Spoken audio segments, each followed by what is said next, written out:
와인 전문점에서 와인을 구매할 때 우리는 보통 직원 추천을 받습니다. 세계 어느 나라나 다 마찬가지입니다. 미국은 와인에 있어서 우리나라보다 전문성이 훨씬 더 강한데요. 그럼 미국에서 추천을 받아서 와인을 구매하면 어떨까요? 아참, 한국어 자막이 있으니 자막을 꼭 켜고 보세요. 토털 와인앤모어는 미국에서 가장 유명한 와인 전문 체인점 중에 하나입니다. 우리나라 기업에서 이름을 가져와서 와인샵을 열기도 했죠. 이번에는 제가 직접 와인을 고르지 않고 순전히 직원 추천에 의해서만 구매를 했습니다. 그리고 피터와 함께 맛을 보고 평가를 해보겠습니다. Before wine, we need glasses. I don't think so. With glasses, I still need wine. Yeah. With wine, I don't really need glasses. Just like your grandfather, right? Right. So, before glasses, you need wine. Not before wine, you need glasses. I see. You're getting more and more difficult, Peter. I just want to straighten you out before you get into bad habits. I visited Total Wine and More today. I bought 9 bottles of wine today. Oh, okay. Under the full recommendations of the service people there. 9 different bottles of wine from 3 different price ranges, which are 3 different wines under $10 and 3 different wines between 10 and 20. Okay. And another 3 different from between 20 and 30. Oh, really? Yeah. Okay. So, some supposedly better ones. Mm-hmm. So, on what basis did they recommend them to you? Under their service people's favorite wines. Okay. If you visit Total Wine and More, you can see this is A's favorite wine. This is B's favorite wine. So long as those things are done genuinely, then that's okay. Mm-hmm. I too often worry about it. I don't know anything about Total Wine, but I too often worry about it, particularly in restaurants, for example, where somebody comes to you and recommends something from the wine list, and it's because they're getting a special on it that day. It may be something that moves slowly, and the wine people will get double. The people that sell you that bottle of wine at the restaurant will get double the commission for that bottle that they sell. But anyway, we'll take these guys at face value, that those are the ones they believe to be the best. Yeah. Okay. And I believe that's the main way how people choose wines. Absolutely. I'm going to take them at face value that all that has happened. That the people do know something about wine, that they have actually tasted the wine, and that these are true impressions. So, I look forward to it. What I would suggest you do, don't give me the $3 $10 and the $3 $20 and the $3 $30. Mix them all up. Okay. So we can actually tell the difference to say, yes, a $10 wine tastes like a $10 wine. You always like something complicated. Yeah. The $20 wine is always inferior to a $30 wine I see. because the people have to take $10 more out of their wallet. And they say, well, why? Why would we take $10 more out of our wallet if we didn't have to? And I think that's a real value that we can bring to them. That is true. Yeah. That is true.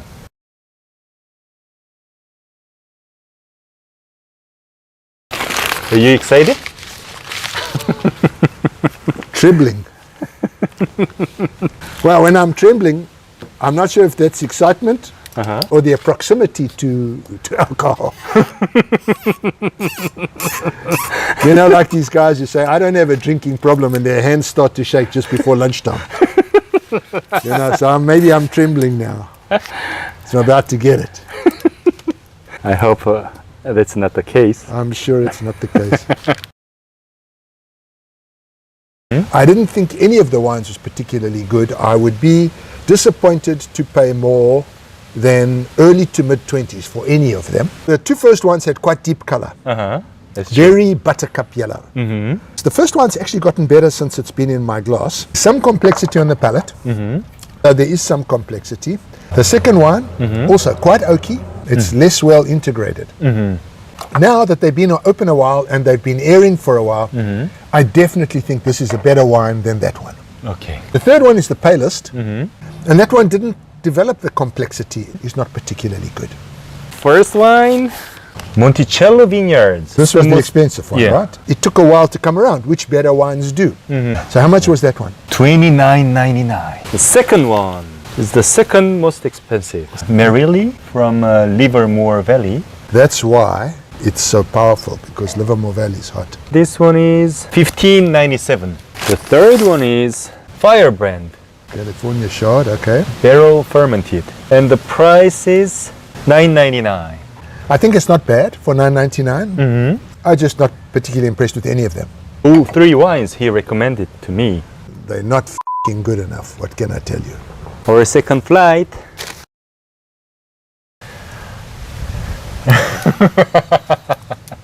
I've been in love with wine Uh-huh. for my whole life, from before I was old enough to legally drink wine. You just about ruined my interest in wine.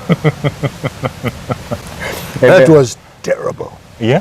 Why were they terrible? One wine flawed, number 3. One wine so weedy, who would go there? And that wine, the first one, excellent. Excellent wine. But the other two, you know, I want to be kind to the people who made those wines. They should be in jail. That's being kind. Because of you. Jail would be crowded, Peter. Well, no, I wouldn't be crowded because most of them I would execute. Wow, that sounds strong. The last one is completely oxidized. Now, that might just be the bottle and not the fact that the wine went into the bottle oxidized. That I don't know. We would have to look at the cork and things like that. So in terms of price, that's the most expensive. That's the second most expensive. This one, the weedy, skinny, thin wine, is definitely the cheapest. Why anyone would drink this, I can't figure out. And that one's flawed. And this one's really excellent. Okay. Yeah. Okay, that was a very quick analysis. Peter, you know what? What? Could you reply to me a little bit nicer? Reply to you. Yeah? Not like what? No, sorry. I'm Just kidding. Oh, the first one. Oh, the bottle is heavy. Unanimous. It's the most expensive one. well, it had to be. I mean, it was really good. It's Argentina. $27.99. And I'm impressed because it's not over-oaked. No, it's very good wine. Yeah, This it's is very- really very good wine. Beautiful package, lovely wine, and really well priced. And do you want to check the second one too? Just get it out of the bag. Twisted Paso from Paso Robles, Yeah. Cabernet Sauvignon. And it's Cabernet. Yeah. Gotta be shit. Okay, this is the wine's shocking. And it's the second expensive. Really? Yeah. It's not the cheapest? That is scary.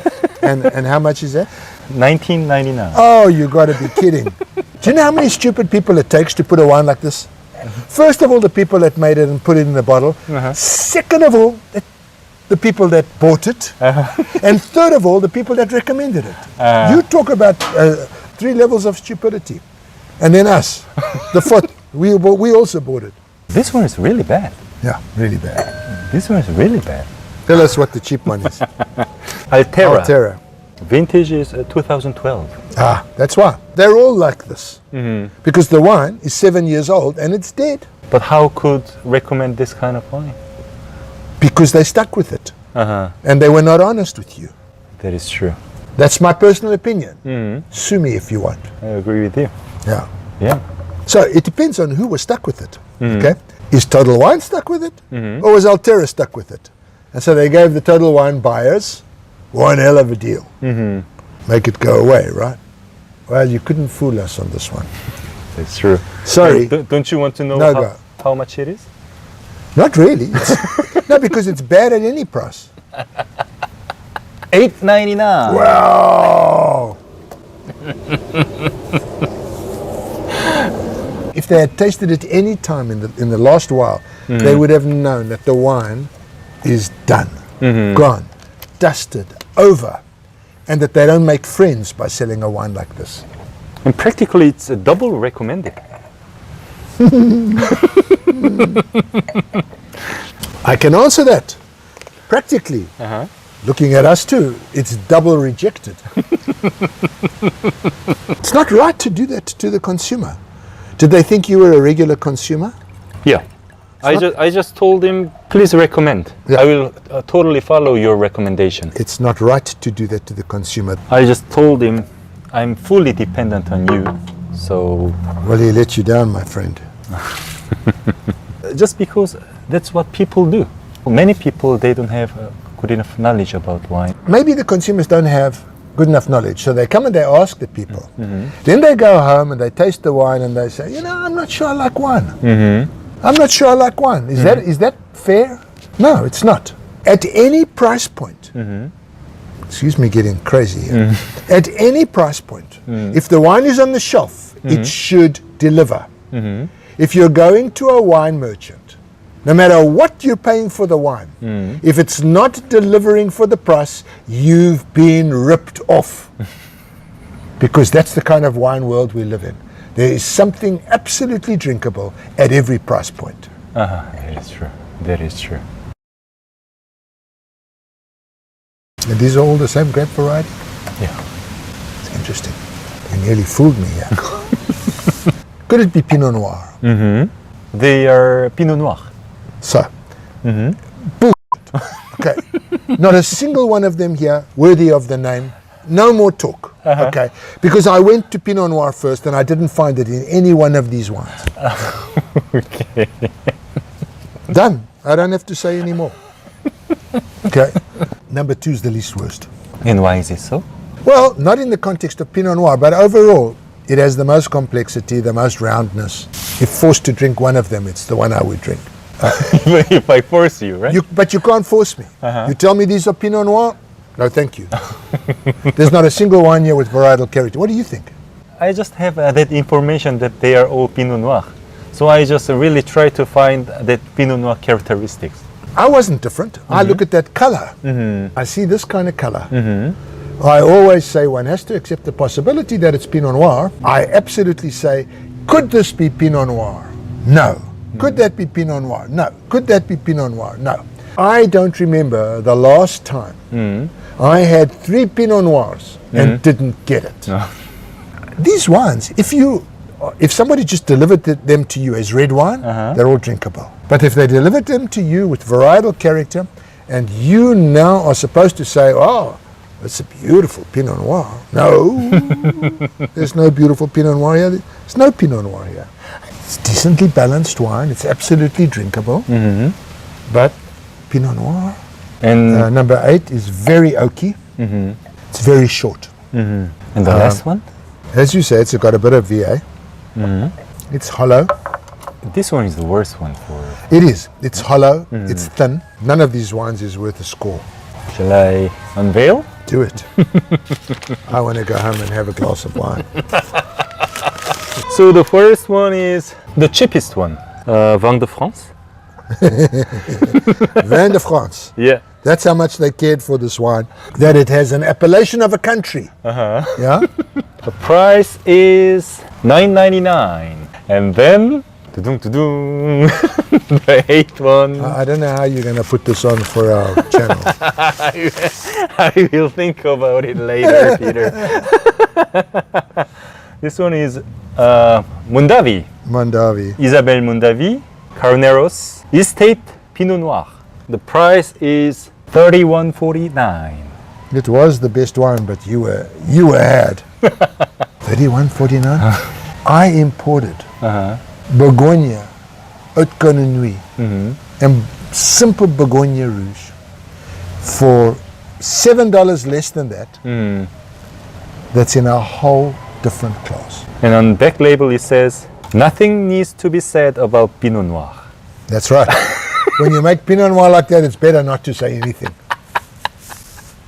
It only needs to be tasted to know it fully. Cheers, Isabel. You need to go back to school. Okay, and the last one is Samuel Robert Winery, $18.99. It's scary. So, Even at $9.99, don't drink any of them because it doesn't taste like Pinot. that is true. Do you agree? Yeah, I really agree. Yeah. Really agree. So we got one good wine out of 9. Chile, for under $10, in terms of Pinot Noir character, can beat any one of these wines. I'm so discouraged by the result. So I would say that if you go to Total Wine and More or something like that, Buy this. That's really good and worth the money. Buy that. If you want to feel halfway ripped off or just slightly less than halfway ripped off, buy the Monticello Chardonnay. Otherwise, run for your life. So we'd better not be dependent on the service people's recommendations according to today's result. We'll leave it at that. Yeah. We'll leave it at that. Uh-huh. What do I look for in Pinot Noir or in any grape variety for that matter? Number one is the most obvious. It needs to look, smell, taste like a wine made from that grape. So, none of these did on the Pinot Noir. There are still a lot of people going to buy wine. I told you how I selected the Yeah, wine. well, clearly that didn't work. That didn't work. No. So if somebody doesn't have enough knowledge about wine, but he or she still wants to buy a decent wine at Total Wine and More. That's Total Wine. Yeah, and then what should they do? They should buy Unanime Cabernet Sauvignon from Argentina. That's what our tasting told us. Well, what it does tell you is two things. Don't ask the guy that Jay asked, and don't let him select from the recommendations of the other people. That didn't work, clearly. So you'd better choose your own wine by yourself.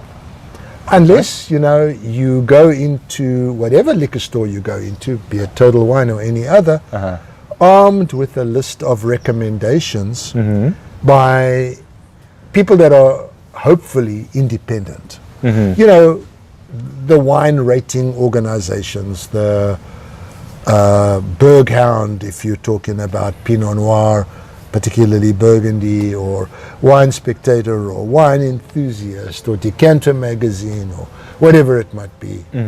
But go in there forearmed, or otherwise you take your chances. Thank you, Peter. I'm sorry. I'm really sorry, but for all of us, this has been a sad day. Okay, cut. 와인 고르기 어려우시죠? 이럴 땐 이 와인 네이버 밴드로 오시면은 제가 직접 추천해 드리기도 하고 또 많은 분들이 도움을 주세요. 그래서 고민을 하실 필요가 전혀 없습니다.